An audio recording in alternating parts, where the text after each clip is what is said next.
Hi,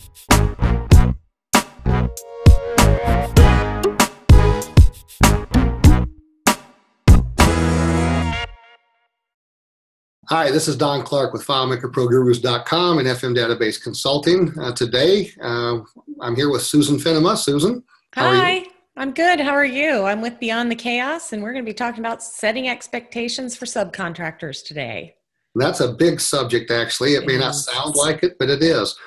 For example, what's the most important thing that you think when you're going to be hiring a subcontractor or even a W-2, full-time employee or part-time employee? What should you do? What's one of the bigger things? One of the first things I would say is make sure that you have some people lined up and ready to go before you actually are in the weeds and need them desperately tomorrow. So that you've had time to vet them, you've had time to check some references, maybe given them a little technical test, something like that. And you can build a pool of people, especially if you're working with subcontractors, as opposed to employees. Employees are a little harder. They might have to quit their job to come to work for you. So that makes it a little more challenging. But with subcontractors, you can build a pool of them that when you're ready, you have people to call and pull in as they're available. Yeah, somebody you vetted, as you mentioned, and somebody that also can work in the particular area that you need, because they're going to have different strengths and different weaknesses, and you have to keep that in mind.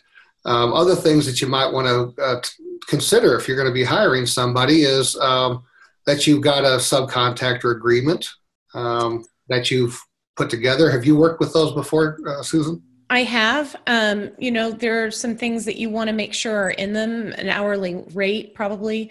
Non-compete, basically saying that they can't, go to work for your clients, that, directly, that they might not be able to work with any other clients that your company has. So it's harder to say, oh, you can't do other FileMaker development. You can't say that. No, but, you can say with my clients, you cannot work directly, and you have to make sure that there's no conflict of interest there.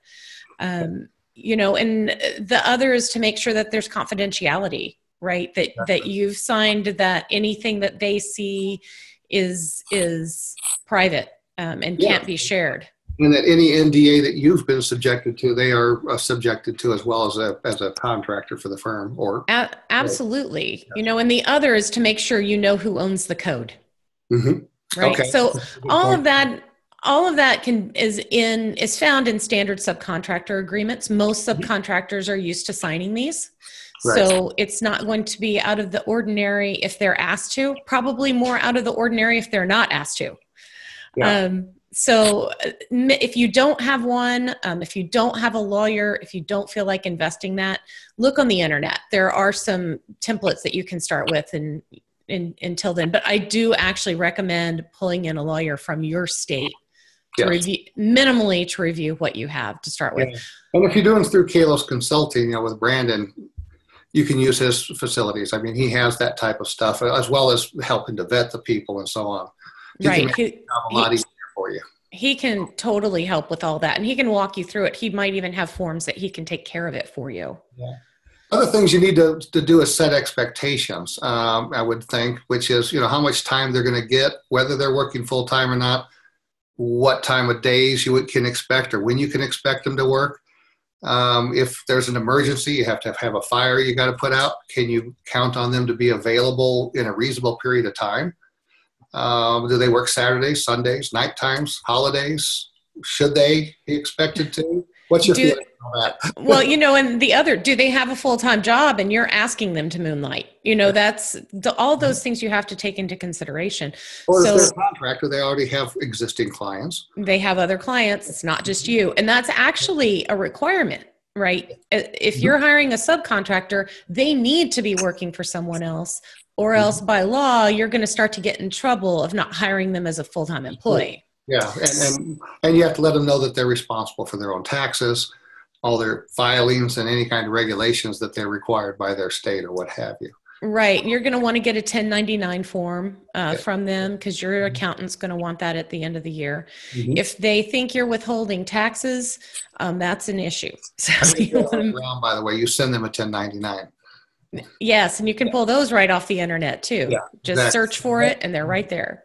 Exactly. So It would be it's a W-9 form they need to fill out. It's a W-9 form you send to them, and they send back to you, and then you send them a 1099 at the end of the year. At the end of the year with all their earnings, assuming that it's over $650. The things you have to know if you're going to be hiring subcontractors.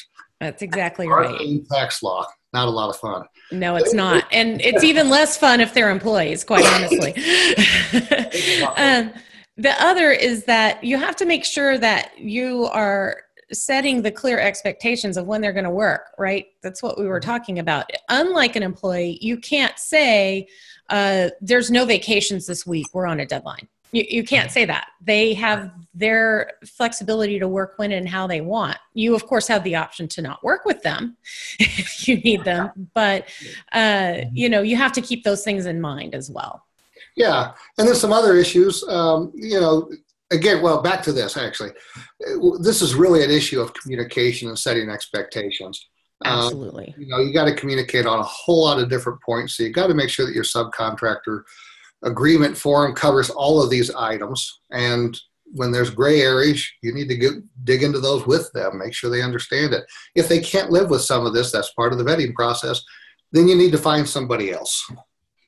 Absolutely. And, some subcontractors are more experienced doing this than others. If you're hiring somebody that has a full-time job and is just doing this as a moonlight on the side, they're going to be less experienced doing this than an experienced subcontractor that's all they do is work for other companies. Mm-hmm. So, just keep that in mind as you're talking to them, and don't assume anything.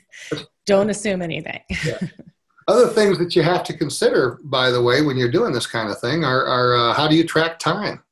Right. And maybe track time. Do you, what if the time that they're doing on a job is way out of line? There's 10 hours and they're doing 30. And some of that comes into project management, right? How are you managing that project? Yes, that is.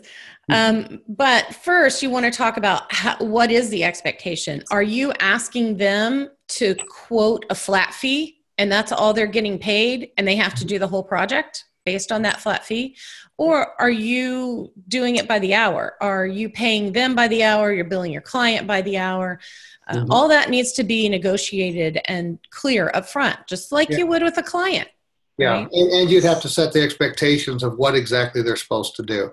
You're supposed to do this many layouts. They're supposed to have this exact functionality and tie together, so on. Here's what the user experience needs to be. This is the themes we're going to use, and on and on and on. And reports, of course. How many reports are there going to be? What happens when something doesn't work? Right, and that's a big one too. What if you as the subcontractor screwed up? Do you fix that on your own dime? Do you fix that on your client, who is the development company? Do you fix it on their dime, or are you fixing it on the client's dime? Different clients and different companies do it different ways. So make sure it's clear up front how that's being handled. If you're a junior developer, somebody who's just starting out, your mistakes might be more easily paid for than a more senior developer because of the expectation, because of the lower hourly rate that you're charging and those kinds of things. But as a senior developer, if you screw it up, it's probably on you, because if the client won't pay for it, they won't pay for it. And my experience has been with almost all my subcontractors is they know when they should have done something right. Yes. They know when they messed up. They didn't know it at the time necessarily, of course. Right. Otherwise, they wouldn't have done it. But when it's brought to their attention, they'll go, that's on me. Let me get it fixed up as soon as I can. Go ahead. Sorry, Don. Even with some basics, like, are you using a software to track your time? Does the client see the notes that you put into that software? You have to provide that. In fact, I need that as a contractor from my subs to say, okay, I need to know what you did. I need decent enough notes that I can reconstruct it. I need to know what scripts you wrote or modified, layouts you worked on, that kind of thing, reports you did. It doesn't have to be super detailed, but a nice overview. And where you left off. Another thing, this is something I've never been able to get from anybody. It's hard to get them to keep time anyway, but to ask them when they're going to work on it again, you might as well, be asking for the sun and the moon and the stars. That's part of that communication and setting a commitment with them. Yeah. But, as far, and we're going to talk about that in a minute, I think, but, as far as being paid and getting paid, do you expect the subcontractor to send you an invoice? If so, how often? Is it every 2 weeks? Is it every month? Yep. You don't want in 3 months to get an invoice for 3 months of work that you didn't know was going on. Yeah. And all of a sudden you owe all this money. For example, I bill twice a month for the first 15 days and then from the 16th to the end of the month. And so I ask them, on the 16th, send me a bill for the first 15 days. And on the 1st, send me the bill for the last whatever number of days. And most of them are very good about that because they want to get paid. Right. And, that's the other is how quickly do you pay? Do you pay on a net 30? Do you pay instantly as soon as you receive the invoice? Mm-hmm. Making sure that, remembering that these subcontractors, this is their livelihood. They are not an employee that gets a paycheck on a regular basis. So they have to pay their rent too. So, withholding money is rough. Even if your client is withholding money from you, you have to meet those obligations still. Yeah. If a client payments are lagging a little bit, I generally go ahead and make the payment to my contractor to keep them going. Mm-hmm.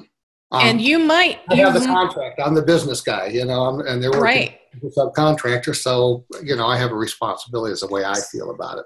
And if you don't have the money to do that, you should be telling them to stop work because that's not really fair to them. Good point. Yeah. There's another thing that we wanted to talk with, and we're going to have to get going on this. We don't want to go too long. Mm-hmm. But that was what happens when you don't follow a lot of these rules, set these expectations, and these communications, don't have clear communications. And what is your opinion on that? Well, one thing is that you might find a developer doesn't commit to you as much, right? They might be saying, I'll give you 20 hours a week. And then all of a sudden you're only getting 5 and you don't understand why, but you're past due on 6 bills to them. Okay, well, that might be why. The other is being clear. Do expect to get less because as a rule, subcontractors overcommit. Mm-hmm. So do expect that if they say 20 hours, you're probably going to get closer to 10 to 15. It might not always. Life happens. They have things happen. They got flat tires and problems. Right. That everybody has these things that happen every day. So the other thing that happens when that can happen even when everything is running well is they disappear. I think you called it ghosting. Yeah. Ghosting. Exactly. Yeah, they just turn into a ghost and it's like they never existed. You can't find them. And even the most sensitive instruments in the world can't track them down. It does not matter how good you are at your job. Mm-hmm. If you aren't there to do it, you're worthless. Yes. So, that's something to consider as a subcontractor. If you've been working with someone and you're going on vacation and you're turning off everything, that is totally fine. Just tell them. Yeah. Hey, I'll be back in a week. I think that's the whole center thrust of what we're talking about here today, which is of setting expectations, is clear communications on a huge variety or wide variety of subjects and issues. Yeah. Without setting those things and making it so you're consistent throughout as a contractor and responding to them consistently as a subcontractor, you're going to have problems. So, right. And avoidance and assumptions, they're going to take you down a really slippery slope. So talk to each other, don't assume, and don't avoid the tough issues. Talk about them. All right. Well, I think we've covered as much as we can today. Yeah. We're going to be back next week with a third in this series. And we're going to be talking about, Susan? We're going to be talking about how you can manage subcontractors, and once you have them in the fold, how you can manage them as a contractor, and then also as a subcontractor, how you can manage your work a little bit better to be a little bit more fluid with your clients. Okay, that's going to be in a week, so join us. You're going to learn a lot of stuff, and we'd love to hear some feedback as well. So we'll see you next time. Thanks, guys. Bye-bye.